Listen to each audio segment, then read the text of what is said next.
Hey guys, Furum here, and today I'm going to be showing you my Ford GT Mark II in multiplayer in Asphalt 9. Now, I won this car at 1 star in its Grand Prix because this car is simply not worth spending any tokens on when we have the Quattro coming, which I want to have the best chance of getting that I can. So you may remember from my videos about this car in the past that it is the slowest car in terms of speed in Class B, but the fastest accelerating at max. It keeps a quite good acceleration even at 1 star, but it's not all that much better than the other cars, and the problem is it only goes 196 miles per hour. This is by far the slowest B-Class car. I believe the second slowest is the Porsche 911 GTS Coupe, which goes like 211 or 212 or something like that at max, probably like 206 at lower stars. So this is like 10 miles per hour slower than any other B-Class car. It's very not good in that department. So what I found when driving this car, especially in the slipstream season, which is more geared toward higher top speed cars, is that half the time I would get knocked down, probably like literally half the races that I played in this car, and then there was absolutely no way you could have a chance of winning. Most of the time when that happened, I came in last place because everybody else just gets so far ahead and you cannot catch up. So here are some of the best races where that did not happen, where I didn't get knocked down super early like I did in a lot of them, and I did get some decent races out of it. But keep in mind that if you play this car in multiplayer, pretty much everybody is going to be faster than you, so you cannot rely on your speed at all to get you through this. You have to do other things. Like here, I bumped this guy at the very last second, which I think was probably what allowed me to come into first place, because he had shockwave, so he didn't get knocked down, but he maybe got pushed over to the side a little bit. So that race was primarily against a couple of Pininfarinas. I think we also had an F12 TDF and a 488 GTB in there. This race is against two Egoistas, a Tryon Nemesis, and a Rimac C2. These are all S-Class cars, two of them extremely fast, going against my slowest B-Class car. Yeah, I did not think this was going to go well at all, and I got into 5 out of 5 position not long after the beginning of the race. But then I knocked down one of the Egoistas, and so I was thinking, okay, well maybe I can pass one other person and maybe get a podium position. So I was coming up to this Rimac C2 here. I go around this corner with shockwave, and he goes a little bit more to the left, but then he loses shockwave before the ramp, and I knock him down as well.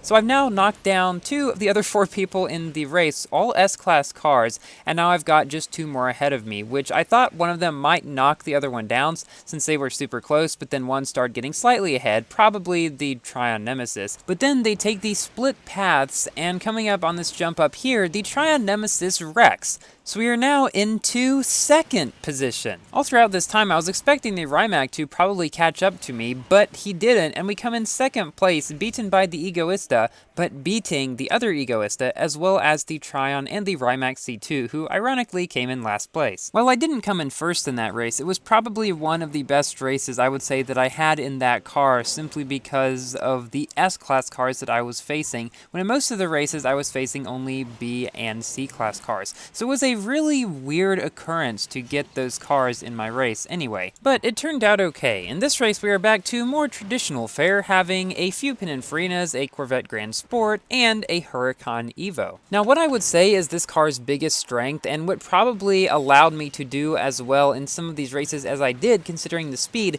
is that it is usually able to get ahead at the very beginning of races. The thing with knockdowns that I was mentioning is then, though, I mean that kind of becomes almost a double-edged sword, because people will ride your slipstream if you're in front, and since they're all faster, they'll catch up to you, and if you're not in slipstream, they'll just bump you from behind and knock you down. That's what happened in a lot of the races in this car that I played. But if that doesn't happen, you do have a little bit of extra ground on the people behind you, and if they are not all that much faster than you, like the Pininfarinas, for example, are like 10 or 11 miles per hour faster than me, they might or might not actually be able to catch up. So that is one thing that you want to take advantage of if you are driving this car. That acceleration, try not to get hung up on anything at the beginning of the race, because that's probably going to be the only time in the race that you're actually in first, because I very rarely actually came in first when I was testing this car. Although I did end up getting podium positions in a good chunk of the races where I didn't get knocked down, which was pretty surprising. And some of the races were ones like that where I passed a couple of people at the last second and came in second place, because they took the slightly longer route at the end of that New York variant. And here we're on another New York variant. Now, this was, I think, think like the first qualifier or something for the GT Mark II Grand Prix. So this is a track that I have driven quite a bit with this car, so I knew it pretty well at this point. You'll see throughout these races, the biggest problem that you have to face when dealing with this car, other than just its slowness, is people coming up behind you with shockwave and knocking you down. Because people bumped me all the time when I was playing these races, probably more so than when I was playing in almost any other car. Besides probably the SRT8, but that's besides the point. One other positive about this car, which also has to do with its acceleration, is its ability to get up to speed very quickly after turns. And so it was most definitely on the twistier tracks that this car did better, because once you got a long straight section such as this one here, well, you're kinda stuck because you can't go any faster than your top speed, and people are just going to be catching up with you throughout it. Something interesting that I found out is that with the new weekly championship, most of the top times are in Furi's and not in TVR Griffiths like I might have expected. I guess that's because even though we do have a long straight section, there are enough turns and places where the TVR Griffith can't get around with a good speed or can't get up to speed quickly enough afterwards that the Furi is still generally able to get a better time overall, although I bet there will be some aliens that do very well in the TVR Griffith, because that car seems to be one that people just practice and practice and practice in to get the very best time that they can, because it is so difficult to drive, but you can get such good times in the D-Class events if you're able to drive it really well. I'm always so afraid I'm going to get knocked down when I ride along here, and someone does bump me from behind with shockwave, but thankfully I don't get knocked down and we're able to get ahead, but then this F12 TDF passes us because, well, he's going like 30 plus miles per hour faster than me. There were two F12 TDFs in this race as well as two Acura NSXs. That one F12 TDF left the track, but if there is one thing I have learned when playing with this car is when one person is ahead of you and then wrecks, usually somebody else comes to take his place not long after, and that's what this person does right here.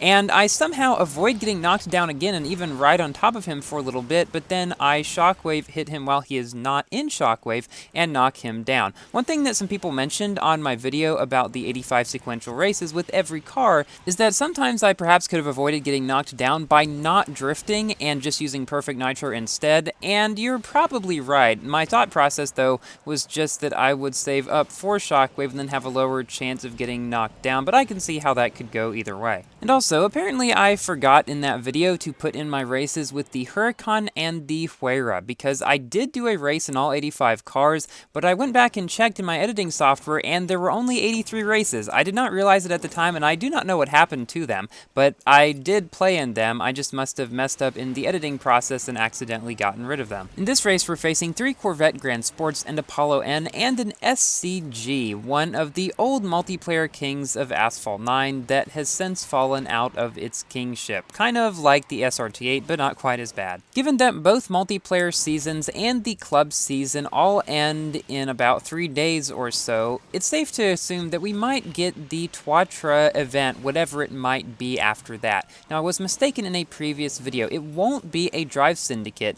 Mina has said on the Discord that it will be a new or different kind of event, and that Drive Syndicates take a long time to make, so that is why we do not get those very often. So although I'm not expecting it to be a good event, I'm expecting it to be pretty pay to win from the rumors that I've heard, I am looking forward to see what kind of event it ends up being. And if it is a completely new kind of event, most likely I will make a video about it once I figure it out. And one thing that we have gotten recently that isn't really a new kind of event, but it is a version of it that we haven't seen before, is the Elite Grand Prix with the Trion Nemesis, where everybody gets to use that car and compete for some decent rewards at the end. I mean, it's nothing crazy like we've seen in other special events, and it is kind of a filler special event, but I certainly wouldn't mind having these every so often because they do make sort of for a relaxing change. In fact, it was so relaxing that I actually forgot to play the first qualification round. Thankfully though, I played the second one and I ended up at first place in that one with a qualification time of just around 32 seconds, so I'll be interested to see whether I get put into Tier 1 or Tier 2. I have no idea which way it will go. So now it is time for my general review about this car. It really is not worth playing in multiplayer and was not worth getting in its Grand Prix unless you could get it without spending any tokens like I did. And I think most people realize that because like 3/4 of the people, even in my tier 1 group, just had a 1-star car. So if you could get it at 1 star, that's great. It's another car to the garage, and that's a good thing about Grand Prix. If everyone in your group doesn't upgrade it much, then they're actually some of the only events where you might actually be able to win the car without spending any tokens. Now, this doesn't happen very often. This is the first one that I've been able to, and probably one of the only ones, given that it's just a not very useful car, and most of the Grand Prix have somewhat useful cars. But while this one does have some interesting quirks, like the highest acceleration in Class B and the lowest speed in its class, overall, it's just not worth playing in multiplayer much, because while the races here have been okay, half the time you just get knocked down due to the extremely low speed, and if that happens, you have no chance of getting back up. So I wouldn't really recommend using this as a multiplayer car. If you star it up more, possibly, but since it's not worth starring it up more, I would just say